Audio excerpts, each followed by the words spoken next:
말씀 가운데 우리가 함께 귀한 은혜를 함께 나눌 수 있길 바랍니다. 뉴질랜드의 초기 한인교회는 실제 거기에서 있었던 바로 교회 이름입니다. 예전에는 항상 예배의 마지막 성령을 찬송가 3장으로 끝냈습니다. 그것이 한국교회의 오랜 전통이었습니다. 그런데 그 뉴질랜드의 한국교회, 한인교회에 새로 목사님이 부임하셨는데 이분이 항상 예배의 마지막 성령을 찬송가 3장 찬송으로 끝내지 않고 다른 찬송으로 끝냈습니다. 그러자 그 교인들이 뒤에서 수군거리며 들고 일어났습니다. 왜 성령을 3장으로 하지 않고 다른 찬송으로 성령을 끝내느냐? 혹시 이단이 아닌가? 이상하다. 그래서 결국 그 목사님은 성령을 바꾼 일로 인해서 교회를 사임했다고 합니다. 실제로 있었던 참 어처구니 없는 일 아니겠습니까? 이렇게 전통과 고정관념이 무섭습니다. 어떤 제도나 관리가 반복되면 그것이 전통이 되고 고정관념을 만들어냅니다. 그렇게 형성된 전통과 고정관념은 하나님의 교회의 변화를 가로막고 하나님의 역사에 마음을 닫고 자기도 모르는 사이에 하나님이 하시는 새로운 역사를 거스르기도 합니다. 전통이 모두 나쁜 것은 아닙니다. 그러나 잘못하면 그 전통이 성경보다 더 권위를 지니게 되고 전통에 갇히게 되면 개인이나 교회는 주님 앞으로 한 발짝도 더 앞으로 나갈 수 없게 만듭니다. 오늘 우리가 읽은 본문은 이런 믿음의 문제를 제기하고 있습니다. 여러분, 본문에서 예수님께서 바리새인들의 형식화된 믿음을 안타까워하고 계십니다. 1절 말씀을 한번 볼까요? 바리새인들과 또 서기관 중 몇이 예루살렘에서 와서 예수께 모여들었다가, 여기 바리새인과 서기관들이 예루살렘으로부터 왔다는 것은 이들이 예루살렘에 있는 산헤드린 공회로부터 파송되어 나온 사람들이라는 뜻입니다. 예루살렘의 산헤드린 공회는 예수라고 하는 이가 나타나서 사람들을 가르치는데 유대교의 전통을 무시하고 있다는 이야기를 듣고는 이것을 조사해 보려고 사람들을 보낸 것입니다. 그들이 와서 보니까 실제로 과연 제자 중에 몇 사람이 부정한 손, 그 씻지 않은 손을 가지고 떡을 먹는 것입니다. 그러자 그들은 곧바로 이 문제를 들고 일어났습니다. 5절 말씀을 봅니다. 이에 바리새인들과 서기관들이 예수께 묻되 어찌하여 당신의 제자들은 장로들의 전통을 준행하지 아니하고 부정한 손으로 떡을 먹나이까? 어찌하여 당신의 제자들은 장로들의 전통을 지키지 아니하고 부정한 손을 가지고 이 떡을 먹습니까? 라고 예수님께 항의합니다. 여기서 장로들의 전통이라는 것은 그들이 율법을 잘 지키기 위해서 만들어 놓은 규칙들이라 할 수 있습니다. 말 그대로 조상대대로 내려온 전통입니다. 예를 들면 여러분, 십계명에는 안식일을 거룩하게 지키라 이 명령했습니다. 그런데 성경에서는 어떻게 안식일을 거룩하게 지켜야 할지를 말씀하지 않았기 때문에 그들은 안식일을 거룩하게 지킬 수 있는 규칙들을 만들어냈습니다. 39가지 정도의 규칙을 만들어냈는데 거기에 보면 안식일에는 몇 킬로미터 이상을 걸어가서는 안 된다. 또 몇 킬로그램 이상의 물건을 들어서도 안 된다. 또 불을 피우는 것도 일하는 것이다. 그런 규칙들을 세세하게 만들어냈습니다. 이렇게 율법을 해석하고 규칙들을 기록한 것을 그들은 미시나라라고 불렀습니다. 당시 유대교에서는 성경과 미시나, 탈무드를 경전으로 가지고 있었는데 바리새인들은 토라를 해석하고 규칙들을 정리해 놓은 이 미시나, 즉 장로들의 전통을 가장 중요하게 생각했습니다. 문제는 여기 있는 것이죠. 바리새인들이 하나님의 말씀보다 몰려 미시나, 즉 장로들의 전통을 더 앞서오게 된 것입니다. 안식일을 거룩하게 지켜라. 이 본질적인 하나님의 말씀보다 비본질적인 것, 즉 안식일에는 불을 켜서는 안 된다, 몇 킬로미터 이상은 걸어가서는 안 된다, 이런 것들을 더 강조하게 되었다는 것입니다. 다시 말하면 안식일을 거룩하게 지키기 위해서 만들어 놓은 이 비본질적인 규칙이 안식일이라고 하는 이 본질보다 더 강조되었습니다. 우리 예수님께서는요, 이런 것들을 참 안타까워하셨죠. 오늘 하나님의 말씀 앞에서 우리가 함께 서서 우리가 전통이나 형식을 붙잡다가 본질을 잃어버리고 있지는 않는지 살펴보아야 할 것입니다. 몇 가지 영적인 함께 교훈을 나누기 원하는데요. 첫 번째는요, 전통은 우리의 마음을 하나님에게서 멀어지게 할 수 있다는 것입니다. 다시 한번요, 전통은 우리의 마음을 하나님에게서 멀어지게 할 수 있다. 여러분, 오늘 본문에서 들어야 될 중요한 레슨은 무엇이겠습니까? 전통이나 형식은 우리의 마음을 하나님께로부터 멀어지게 할 수 있다는 것입니다. 전통이 가지고 있는 치명적인 약점은 우리 내면을 소홀하게 만드는 거예요. 여러분, 오늘 본문 3절 4절 말씀에 보면 유대인들의 정결 규례에 대해서 설명이 나오고 있습니다. 3절 4절 말씀을 볼까요? 바리새인들과 모든 유대인들은 장로들의 전통을 지켜 손을 잘 씻지 않고서는 음식을 먹지 아니하며 또 시장에서 돌아와서도 물을 뿌리지 않고서는 먹지 아니하며 그 외에도 여러 가지를 지켜오는 것이 있으니 잔과 주발과 녹그릇을 씻음이러라. 여러분, 정결 규례에는 여러 가지 것들이 있지만 본문에 보면요, 음식을 먹는 규례가 나옵니다. 장로들의 전통에 의하면 음식을 먹을 때 반드시 손을 씻어야 합니다. 또 시장에서 돌아오면 반드시 물로 뿌려서 씻어야 했고 잔과 주발과 녹그릇도 부지런히 씻어야 했습니다. 여러분, 이 정결 규례는 원래 제사장들이 성전에 들어갈 때 손을 씻는 데서 유래했습니다. 거룩하고 정결한 모습으로 성전에 들어가서 하나님을 섬겨야 했기 때문에 제사장들은 성전에 들어갈 때마다 무뚜껑에서 손을 씻었습니다. 이런 거룩과 이런 정결에 대한 갈망은 제사장만이 아니라 일반 사람들에게도 강조되었는데 이것이 음식을 먹기 전에 손을 씻는 규칙으로 더 발달되게 되었습니다. 그렇다면 여러분, 손을 씻는 것이 중요합니까? 아니면 거룩한 삶이 중요합니까? 두말할 필요가 없이 더 중요하고 본질적인 것은 거룩한 예배, 거룩한 삶이 더 중요한 것이죠. 그런데 언제부터인가 거룩한 삶이라는 이 본질은 사라지고요, 단순히 음식을 먹을 때 손을 씻는가 안 씻는가, 이것이 이 규칙이 더 중요한 것이 되고 말았습니다. 그래서 음식을 먹을 때 손을 씻지 않으면 죄가 되었고 잔과 주발과 녹그릇을 닦지 않으면 큰 문제가 되었던 것이죠. 예수님께서는 이렇게 너무 종교적인 전통이나 형식에 집착한 바리새인들을 책망하셨습니다. 무엇이라고 책망하셨죠? 6절 말씀을 볼까요? 이르시되 이사야가 너희 외식하는 자들에 대하여 잘 예언하였도다. 기록하였으되 이 백성이 입술로는 나를 공경하되 마음은 내게서 멀도다. 주님께서는 이사야 선지자의 글을 인용하셔서 바리새인들을 뭐라고 말씀하셨어요? 외식하는 자라고. 외식, 히라보로 여러분 히포크리테스라는 말입니다. 이 말은요, 내용은 없고 겉모습만을 강조하고 꾸미는 것을 말합니다. 위선자라는 얘기죠. 위선자. 겉으로 보면 규칙을 잘 지키니까 경건한 것 같습니다. 그러나 속은 텅텅 비어 있습니다. 겉으로는 하나님을 잘 섬기는 것 같습니다. 입술로는 주님을 공경하지만 마음은 주님에게서 멀다. 마른 사람이라. 그러나 마음은 하나님에게서 멀다라고 주님께서 책망하고 계신 것입니다. 그러므로 오늘 우리는 분명히 알아야 합니다.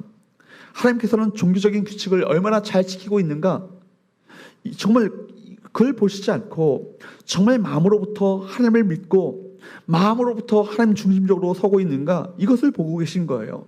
외모가 아니라 뭐요?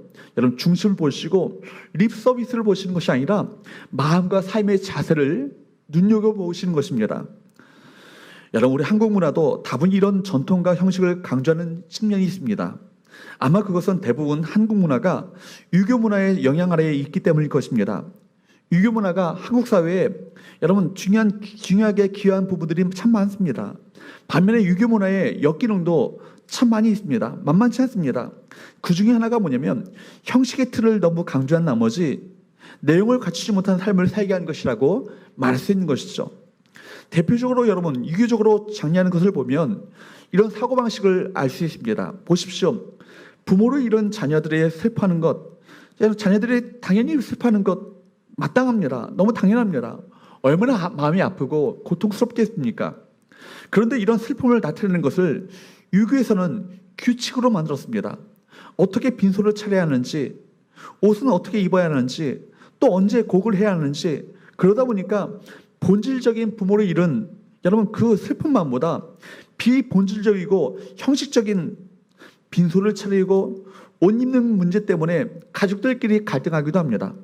또 상주들이 곡하는 걸 보면 그냥 하면 안 되는 것이죠. 시간에 맞춰서 곡을 해야 합니다. 내 마음의 아픔과 슬픔보다 다른 사람이 들으라고 하는 것이 되고 말았다는 것입니다. 그러다 보니까 성도들끼리 이야기하다가도 조문객이 오면, 여러분 조문하러 오면 곡소리를 냅니다. 아이고 아이고 아이고 아이고. 그러다가 조문객이 가면 다시 농담하고 이야기합니다. 내용은 별로 중요하지 않고 형식만 남게 되었습니다. 우리들의 믿음 생활에서도 이런 일이 있을 수 있죠. 오래 교회 다닌 것, 여러분 교회 다닌 사람들이나 역사가 오래된 교회가 자신도 모르게 뭐에 매일 수 있겠습니까? 전통에 매일 수 있어요. 물론 전통이 잘못되었다는 것은 아니지만 전통만을 붙들게 되면 과거 지향적인 교회가 되기 쉽습니다. 여러분 그래서 교회 늘 하는 말이 뭡니까? 옛날에는 이랬는데, 과거에는 이랬는데, 이런 말을 하게 됩니다. 비전을 잃어버리게 되었다는 말이죠. 또 형식을 중요하게 생각해서 형식을 계속 반복하다 보면 형식 자체가 여러분 중요한 진리인 것처럼 오해하게 됩니다. 전통과 형식이 가장 중요한 본질과 내용을 잃어버리게 만드는 방해거리가 될 수 있다는 것입니다. 바리새인들이 빠졌던 오류가 바로 이런 것이었습니다. 두 번째, 전통이 하나님의 말씀을 대신할 위험이 있습니다. 여러분, 본문을 통해서 얻을 수 있는 두 번째 중요한 레슨은요, 전통이나 규칙이 하나님의 말씀을 대신할 위험이 있다는 것입니다. 여기에 보면 바리새인들의 결정적인 오류가 있습니다. 7절과 8절 말씀을 볼까요? 사람의 계명으로 교훈을 삼아 가르치니 나를 헛되이 경배하는도다 하였느니라. 너희가 하나님의 계명은 버리고 사람의 전통을 지키느니라. 바리새인들은 하나님의 계명보다 인간의 관습에 대해서 열심을 냈습니다. 주객이 전도된 모습이죠. 그래서 예수님께서는요, 그들이 헛되이 하나님을 섬긴다라고 지적하셨습니다. 여러분, 예수님과 바리새인들의 결정적인 차이가 무엇입니까?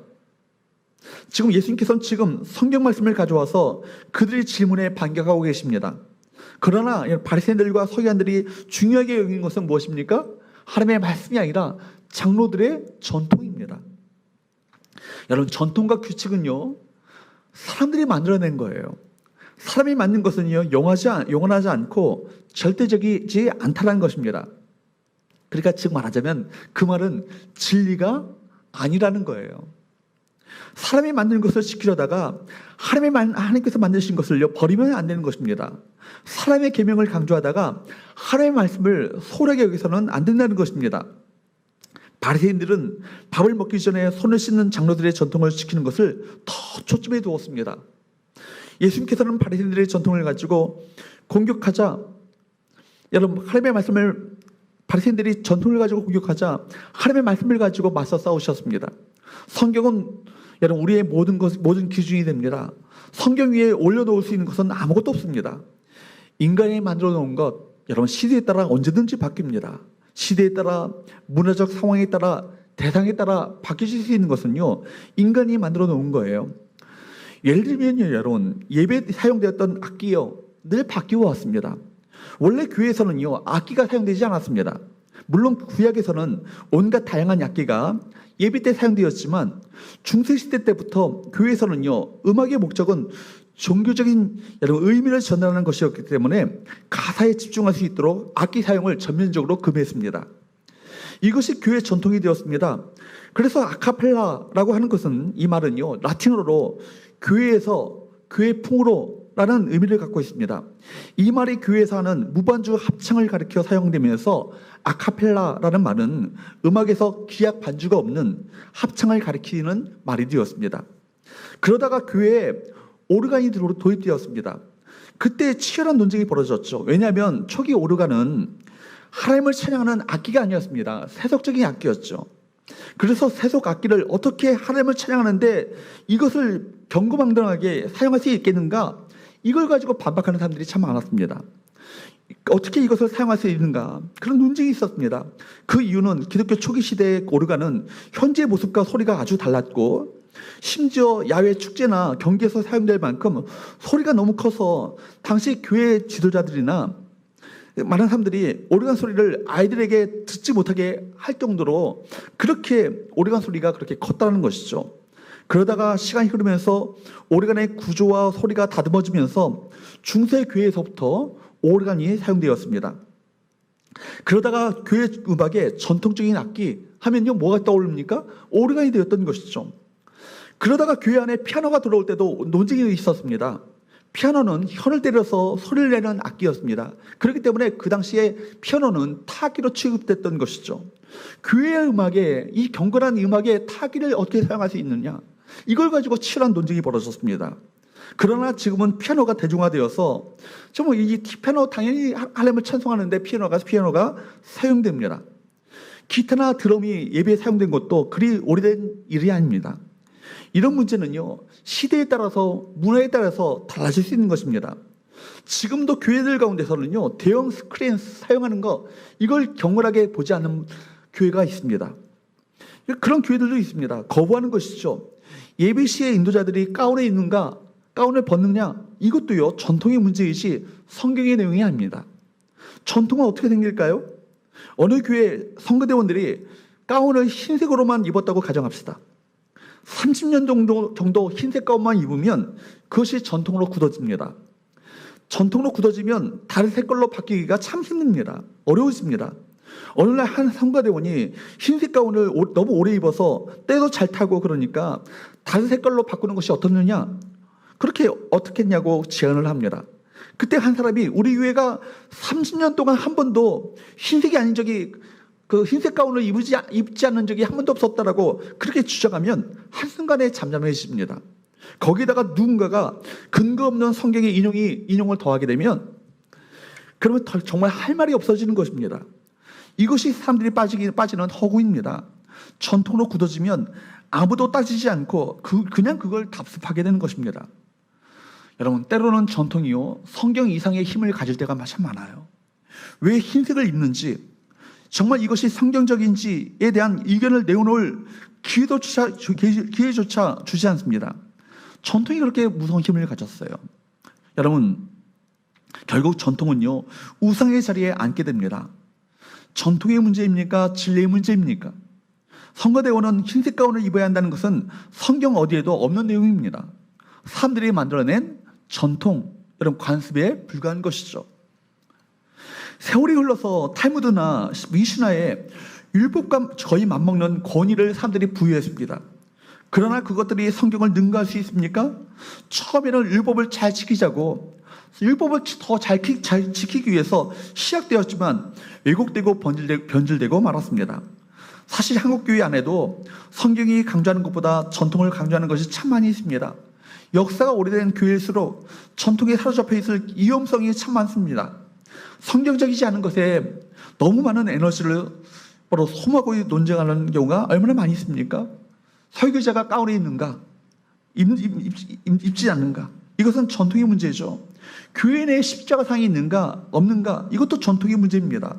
우리가 눈을 감고 기도하는데 이것도 눈을 꼭 감아야 할 이유는 없습니다. 물론 기도에 집중하기 위해서 눈을 감는 것 좋은 장점이 있지만 눈을 뜨든 감든 손을 올리든 내리든 상관이 없습니다. 교회가 성경보다 전통을 강조하기 시작하면 그때부터 역사의 퇴물로 사라져가는 전조입니다. 아무리 오랫동안 여러분 붙들었던 전통이라도 성경을 저해하는 것이라면 기꺼이 포기할 수 있어야 그 교회가 진정으로 건강한 교회인 것입니다. 여러분, 절대적인 기준은 뭐예요? 사람의 전통이 아니에요. 우리 교회가 이제까지 어떻게 해왔는가, 이것이 아닙니다. 오직 하나밖에 없죠. 하나님의 말씀입니다. 이것이 절대적인 기준입니다. 전통은 한때 필요한 것이지만 성경은 언제나 기준이 됩니다. 전통은 조직을 지키는 것에 초점이 있다면 성경은 하나님을 섬기는 것에 초점을 둡니다. 전통은 상대적이지만 성경은 절대적입니다. 우리가 전통주의에 빠지는 오류를 범하지 않으려고 한다면 평소에 우리가 무엇을 붙들어야겠습니까? 성경을 붙들어야 되는 거예요. 그렇지 않으면 우리도 모르게 전통을 쫓아가게 됩니다. 그래서 어떤 일을 하든지 이것이 성경에 말씀하고 있는가 아니면 성경에 근거를 둔 것인가, 이것을 확인해 보셔야 되는 거예요. 여러분, 성경의 근거가 아니라면 나의 주장과 어떤 규칙이라 할지라도 내려놓을 수 있어야 합니다. 세 번째, 마지막으로 함께 나눌 우리의 영적인 교훈은요, 예수님을 새롭게 체험하라는 것입니다. 예수님을 새롭게 체험하라. 그렇다면 우리가 어떻게 하면 전통이나 형식주의에 빠지지 않고 생동적인 믿음을 갖출 수 있을까요? 전통이나 형식주의를 극복하고 지금 살아있는 믿음을 가지는 길은 무엇이겠습니까? 그것은 오직 하나밖에 없습니다. 무엇입니까? 바로 예수 그리스도를 날마다 새롭게 체험하는 것입니다. 전통과 형식만 내세운다고 세상을 이기는 것이 아닙니다. 그 어떤 전통보다도 그 어떤 형식보다 더 중요한 것은 예수 그리스도 그분이십니다. 율법의 모든 핵심은 바로 예수 그리스도이십니다. 예수는 모든 율법의 완성입니다. 요한복음 5장 39절에서 41절 말씀을 한번 볼까요? 너희가 성경에서 영생을 얻는 줄 생각하고 성경을 연구하거니와 이 성경이 곧 내게 대하여 증언하는 것이니라. 그러나 너희가 영생을 얻기 위하여 내게 오기를 원하지 아니하는도다. 나는 사람에게서 영광을 취하지 아니하노라. 여러분, 지금 예수님께서 바리새인들에게 말씀하시는 얘기예요. 바리새인들, 그들이 그토록 연구하는 성경이 사실 누구를 증언하는 것입니까? 예수님에 대해서 증언합니다. 그리고 그 예수님을 만날 때 영생을 얻는다라고 주께서 말씀하고 계시지 않습니까? 그런데도 바리새인들은 어떻게 하고 있어요? 구원자이신 예수님이 율법과 선자들, 즉 성경이 그렇게 말씀하셨던 그 그리스도가 바로 자기들 앞에 있는데도 불구하고 그들은 예수님을 못 보았습니다. 그들은 겨우 음식을 먹을 때 손을 씻었는가 안 씻었는가 그걸 가지고 따지고 있습니다. 비본질적인 걸 가지고 흥분하고 큰 소리 치면서 정작 예수님을 모르는 어리석은 자가 되고 만 것입니다.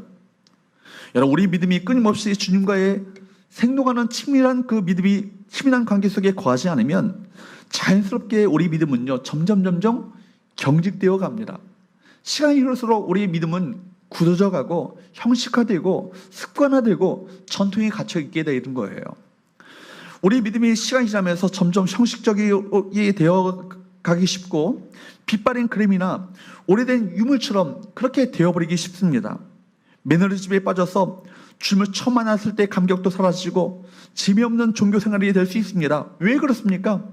우리도 모르게 자꾸 뭘 붙잡기 때문에 그래요? 전통을 붙잡기 때문에 그래요. 우리도 모르게 형식만을 강조하기 때문에 그렇습니다. 그렇기 때문에 여러분 기억하십시오. 우리의 자랑은요 전통이 아닙니다. 예배 순서나 교회 프로그램도 아닙니다. 우리의 자랑은 예수 그리스도이십니다. 예수님을 믿는 생생한 믿음으로 세상을 변화시켜야 될 줄로 믿습니다. 사랑하는 여러분, 이 비본질적인 것, 기독교 신앙에서 정말 중요하지 않은 것, 그것을 붙들고 있고 중요한 것을 놓쳐버리고 있는 사람들이 얼마나 많이 있습니까? 사랑하는 여러분, 여러분 정말 예수를 만나셨습니까? 그 예수를 통해서 내 인생이 변하고 내가 구원을 체험하고 하나님의 사람으로 내 인생이 바뀌어져가는 놀라운 체험 속에 들어가고 계십니까? 정말 이것이 중요한 겁니다. 제가 참 중요한 이야기를 하고 있는 거예요. 여러분, 날마다 주님 안에서 새롭게 주님을 만나고 경험하며 주님과의 관계 속에서 새로워지는 그 경험을 하셔야 합니다.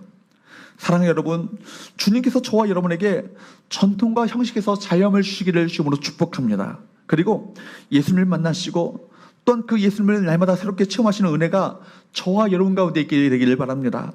그래요, 본질을 붙잡고 사는 신앙, 이제는 낡은 껍데기 같은 외식을 벗어버리고 주님 알기를, 그리고 주님을 더 사랑하기를 구하는 신앙의 본질 속에 들어가시는 저와 여러분 되시기를 축복합니다. 그래서 날마다 그래서 코람데오 하나님 앞에서, 정말 하나님 앞에서 새로운 감격과 새로운 감정으로 주님을 사모하는 함으로 나아가는, 그래서 그분께서 주시는 은혜가 우리 안에 차고 넘치는 복된 삶을 살아가시는 우리 성원계 우리 모든 성도들 될 수 있기를 주님으로 축복합니다. 기도하겠습니다.